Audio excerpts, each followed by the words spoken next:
शुक्रिया, आपने तवक्कुफ़ फरमाया। ख़वातीन हज़रात, वो एक बूढ़ा दास्तान बैठा हुआ है, आपको शोहरत की दास्तानें सुना रहा है। बहुत सारे लोग जो खुश नसीब होते हैं उनकी शोहरत ज़रा एक्सटेंड हो जाती, थोड़ी बहुत चलती है आखिर तक और उन्हें कोई ढालस बंदी रहती है। लेकिन कुछ लोग ऐसे होते हैं जिन्होंने बहुत काम किए होते हैं और मुकम्मल तौर पे गुमनामी में चलेगा, उनकी हालत ज़रा देखी नहीं जाती। मैं इसी सिलसिले में एक ज़ाती किस्सा ही है जो मुझ पे गुजरी है, वही मैं आपको सुनाता हूँ कि पीटीवी में याकूब नासिक हमारे दोस्त थे, बहुत अच्छे दोस्त, प्रोड्यूसर थे। तो यार दोस्त मजाक में उन्हें याकूब नाकस कहते थे, लेकिन he was a good man, अच्छा शख्स था। तो मैं और वो हमने एक प्लान किया एक सिलसिला प्रोग्रामों का पंजाबी में, उसका नाम रखा फोकस पंजाब। और उसमें हमने बुलाए हील पढ़ने वाले और उसके बाद जो पुराने मेलों ठेलों में एक्टिंग करते थे उस किस्म के लोग, अननोन लोग बुलाए, कोई वीआईपी नहीं था उसमें। तो एक रोज़ मैं गया स्टूडियो में, तो वहाँ पे एक खातून बैठी हुई और बूढ़ी सी थी और बड़े मामूली से कपड़े। पहले मैंने सोचा कि शायद सफाई करने वाली हैं टीवी स्टूडियो के और थक गई हैं, बैठ गई हैं, मतलब शी लुक्ड सो ऑर्डिनरी। तो मैंने याकूब से पूछा, मैंने कहा ये कौन है? कहने कि इनसे आज इनका इंटरव्यू आपने करना है। मैंने कहा ये हैं कौन? कहने कि आपसे बात कीजिए, आपको मालूम हो जाएगा। रिकॉर्डिंग शुरू हुई, थोड़ा बहुत मैं जानता जो उन्होंने बताया, सरसरी सा। उनका नाम था हमीदा बानो। मैंने कहा अच्छा हमीदा, आप क्या क्या करती रही हैं ज़िंदगी में? कहने लगी देखें, मैं लाहौर की रहने वाली हूँ और मुझे और मेरी बहन को बहुत शौक़ था गाने का, पुरानी बात है। तो हम दोनों बहनें कलकत्ता चली गईं। तब पृथ्वीराज थिएटर कलकत्ते में हुआ करता था, तो हमने वो ज्वाइन कर लिया। मैंने कहा पृथ्वीराज कपूर का थिएटर? कहने की जी हाँ। वहाँ पे हम एक्टिंग भी करती थी, गाती भी थी। तो मैंने कहा एक्टिंग किसके साथ की? राज साहब के साथ की, शशि साहब के साथ की, वो सारे कपूर के उसने नाम लिए। अच्छा, मुझे यकीन नहीं आ रहा था कि ये जो ऑर्डिनरी सी खातून है, ये किस तरह पृथ्वीराज कपूर के थिएटर्स में कोई काम करती रही है, चाहे छोटा मोटा ही काम हो, लेकिन बहुत बड़ा थिएटर था। फिर कहने की जी मैं फिर उसके बाद बॉम्बे आ गई और बॉम्बे गाती रही। मैंने कहा किन के साथ गाया? कहने की जी सोलो गाए हैं कि तकरीबन 100 गाने। मैंने कहा हिंदुस्तानी फिल्मों के प्री पार्टीशन? उसने कहा जी हाँ बिल्कुल। मैं किस किस के साथ गाया? उसने तमाम, अमीर भाई कर्नाटकी, खुर्शीद, लता जी, मतलब you name it, Geeta Dutt. मैंने कहा किन किन मौसीकारों के साथ काम किया? वो भी एक लंबी लिस्ट थी, अनिल विश्वास और उसके बाद जितने भी बर्मन वगैरह हैं, जितने नाम, नौशाद साहब के नाम लिए। तो मैंने कहा कि आपका कोई गाना हिट हुआ? कहने कि जी एक गाना था और उसके बोल थे बदरिया बरस गई उस पार।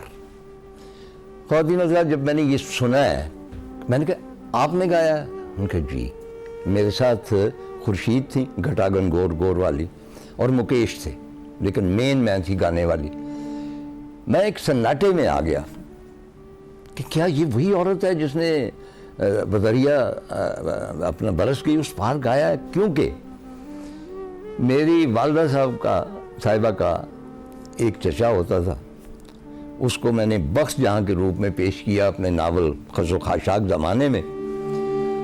तो वो एक छोटी सी हवेली थी, उसका मतलब खंडर सा था। आखिरी उम्र में मैंने देखा, मैं 7-8 साल का था, और वो वहाँ बैठ के सुबह एक अफीम की गोली खाई यूं रहे होते थे, बच्चों को गालियाँ दे रहे हैं, हुक्का पी रहे हैं। बहुत खूबसूरत शख्स था, पटे लंबे लंबे सुनहरी और नाक बड़ी तिरछी और ब्लू आँखें। और उसकी एक कमरा हवेली का जो था खंडर नुमा था, उसके अंदर उसके पास एक पुराना ग्रामोफोन था, वो सुइयों वाला। और मैं जब भी जाता था उसको देखने के लिए या वैसे झांकने के लिए, तो अंदर से उस खंडर में से आवाज़ आ रही होती थी बदरिया बरस गई उस पार। तो मैं इसलिए आया कि मैंने कहा कि अच्छा ये चाचा जहान खान या बख्श जहान जो था, ये इस औरत को सुनता रहा और मैं उससे फैसिनेट होता रहा। तो मैंने, जाहिर है कि मैं उसके बाद उन्होंने और बातें शुरू कर दी। फिर उन्होंने कहा जी मैं पाकिस्तान आ गई, यहाँ पे सिवाय नूरजहां साहिबा के और किसी ने मेरी मदद नहीं की।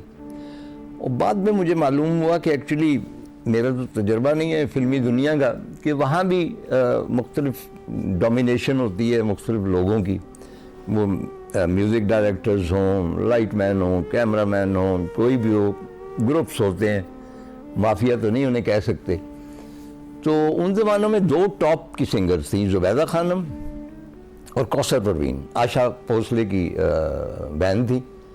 आशा भोसले जो थी वो गाती भी थी और वो बाद में पंजाबी फिल्मों में भी आई, लेकिन पाकिस्तान की जो पहली फिल्म थी उसकी पहली हीरोइन आशा भोसले थी।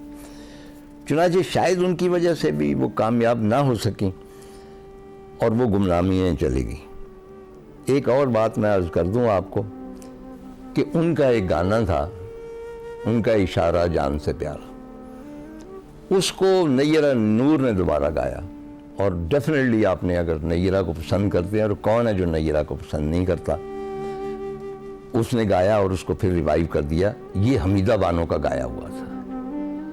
प्रोग्राम जब ख़त्म हुआ है तो मुझे वो कहने लगी बड़ी शर्मिंदगी से, कहने लगी तार साहब इस प्रोग्राम का चेक कब मिलेगा? मैंने कहा वो प्रोड्यूसर साहब ने वो भेज देते हैं जो है बजट, तो 4-5 दिन तो लगेंगे। तो मैंने देखा कि परेशान हो गई। मैंने कहा खैरियत? कहने लगी जी वो मेरे पास रिक्शे के पैसे नहीं हैं।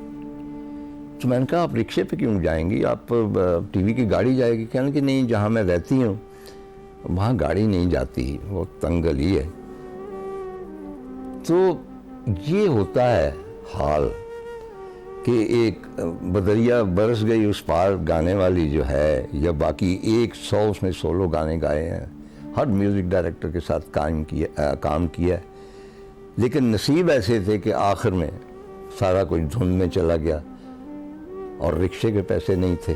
मैं यही सोचता रहा। उस प्रोग्राम की वजह से शायद उसके बाद 1-2 जगह उसको इनवाइट किया गया, लेकिन फिर वो मेरा ख्याल है 2006 में इंतकाल कर गई। हम अभी गए हैं ना, तो अभी आ भी जाएंगे।